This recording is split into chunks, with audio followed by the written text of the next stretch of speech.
ئێمە بۆ نوێژەکەین واقیمی الصلاة لذکری بۆ ئەوەی غافڵ نەبین دایم خوامان لە یاد بێ ڕۆژی 5 جار لە مەشغوڵی ژیانەوە لە خەوای ئەبێ هەستی یادی خوا بکەی مەسەلەن لە ئیشای نیوەڕۆ ئەبێ دەسەڵگری عەسرە ئەبێ دەسەڵگری بچی بەلای نوێژەوانێ ئێوارە بە هەمان شێوە شەو پێشەوەی بخەوی ئەبێ دیسان نوێژی عیشا بکەی ئەم 5 جارە بۆی 5 جار ئەم ئینسانە لەو واقعی خۆی بپچڕێنێ بهێنێتە واقعێکی ترەوە ذکری خوا یادی خوا مناجات لەگەڵ خوا ئێمە لە قورئانە خوا قسەمان لەگەڵاکە بەڵام ئێمە لە نوێژە ئێمە قساکەین لەگەڵ خوا عەرزی تەڵەباتی خۆمانەکەین ئەم پەیوەندیە بۆ نزیک بوونەوەیە چۆن وەسجود وەقتەری وەرە سوژدە بەرە نزیک بەرەوانێ بەهۆی نوێژەوە بەهۆی کاروکردەوەی چاکەوە ومن الأعراب من يتخذ ما ينفق مغرما ويتربص بكم الدوائر عليهم دائرة السوء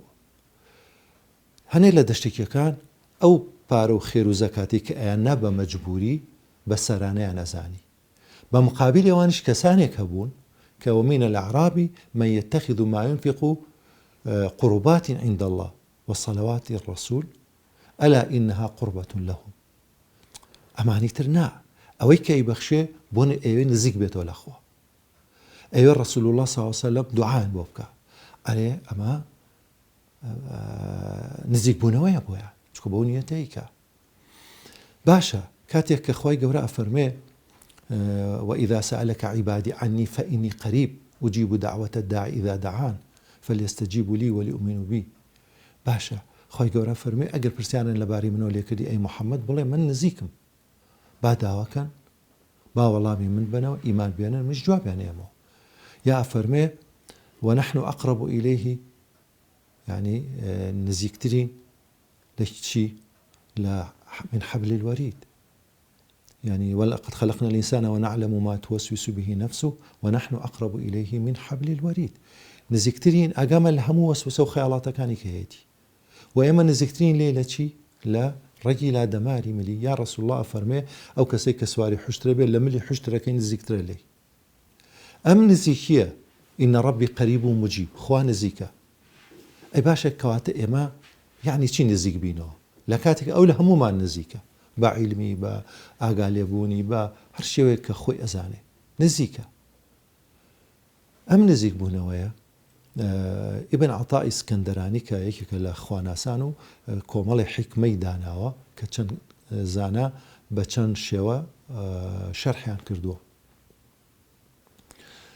حتى وابزان بحو مجلد محمد سعيد رمضان بوتي شرحي كردوا ليك لحكمة كان عليه قربك منه شهود قربه نزيكيت لخوا نزيك بونوات لخوا وأكاكا هست بنزيكي خوابكي أو نزيكا بلام تو دوري بو چونك پرده كلا بران على قلوبهم يعني الران هي پرديك هي سردل يعني قرتوه ام پرده ام حجابه نايلي هستكابه نزيكي خوا يعني دوري خسوته لي هستي بيناكا كواتا ابي اما هول بين ام رانا ام پرده نهيلين كگناه دروسي كردوه كسر پيچي كردن دروسي كردوه تاوكو نزيك بينوه واسجد واقترب نزيك برا ورا نزيك بونوا كرتي كان علين يكي العلماء كان يترش سعدي شيرازي بويان حافظي شيرازي بويا هريكي لمانا وتاريا بو قساكا بو قتابي كاني وانا دانشتون طبيعي جوان قرتوا لو كاتا كسيك گنجك بل بيباتي ابره يكسر قساكان كاريتيكا او بوريتو همو بيان سيرة بيتوشي شوكا بن او چيه اويش شيخ بيان عليه ايوه نزيكاني دورن أو دوري نزيكة أم نزيكي دورية لدين دارية كوا أكا كسانك ببن أهلي خوا لو فربوديع پیغمبر صلی الله علیه و فرمه ايوه با كارو كردوي چاكا با عملي صالح هول بن يعني اگر با لتا خرمايك يجبه خوتان بپاريزن لدوزخ زرد خانيه بكم مزانه كلميكي طيبه صدقه بوتان الصدقة برهان، صدقة بەڵگەیە لەسەرەوەی کە بورهانە بۆی کە تۆ دیندارێکی تەواوی. لە حەدیثێکی قودسیە کە هاتووە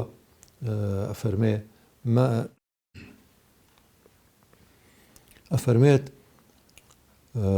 من عاد لي وليا فقد آذنته بالحرب. هەچی دژمنایەتی دۆستێکی من کا خۆم شەڕی لەگەڵاکە. ولا يزال العبد يتقرب إلي. عبد نزیکە بێتەوە لە خوا چۆن؟ یەکەم بە فەرزەکان کە فەرزی کردو، دووهەم بە ئەو سونەتانە و ئەو شتە زیانی کە کەسەکە ئیکا زیاتر نزیکە بێتەوە حتا ئوحیبە تا خۆشمەوێ کە خۆشم ویست ئیتر چاو و گوێ و دڵ و قاچ و دەست و هەچی شتەکانی هەیە بە تەوفیقی خوا ئەجوڵێ وا لەژێر ڕعایەتی خوا. واصبر لحكم ربك فإنك بأعيننا. ئارام گرە بۆ حکمی خوا تۆ لەژێر چاودێری ئێمای ئەکەوێت ئەو دایرەیەوە. من ناوە بوونی شەبەکە وەکو بڵێ چۆن کەسێ شەبەکەی بۆ ئەکرێتەوانێ نزیکە کەسانێکی شەن مەسەلەن وەکو ئەم زەمانەکە شەبەکە و تەلەفۆنات هەیە ئەڵێن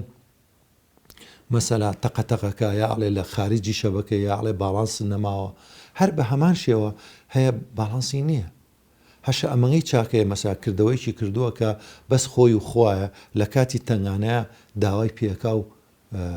خۆی گەورە ئیشەکەی بۆ پێ جێبەجێەکە. کەسانێکان بە فعلی ئاوهان. من زۆر لە ژیانی پیاوباشان کەی خوێنمەوانێ زۆر کارم تێکا لەوە کە چۆن ئەمانە ئاوە بۆ خوا سوڵحاون. یەکێ لەوانە داعیە کە باسیەکە ئەڵێت چوون بۆ لای پیاوێک ناوی شێخ سەعید لۆتاها، یەکێکە لەو سێ کەسەی کە ئیماراتیان دروست کردو. زۆر دەوڵەمەندە ئەم کەسە 100 ساڵ ژیە. ئەڵێ کە چووم ئەم پیاوە بەشارەی خێری زۆر کردووە، ئێستا وفاتی کردووە چەند ساڵێک خوا لێی خۆش بێ. ئەڵێ ئەهات مناڵی بێباوکی کەفالە دەکرد لە مناڵیەوە هەتا ئیکردن بە موهەندیس و بە دکتۆر. خانووی بۆ ئەکردن ژنی بۆ ئەهێنان. ئەڵێ گەڕەکم دیوە لە ئیمارات گەڕەکەکە ڕێک ئەو مناڵانن کە گەیشتونەتە ژنهێنان و گەیشتونەتە نانی خۆیان و ئەم ڤێلای بۆ دروست کردو. کاتێک کە بڵێن نزیکە بێتەوە لە مردن یەک لە سەرسەی ماڵەکەی ئەکا بە وەقف.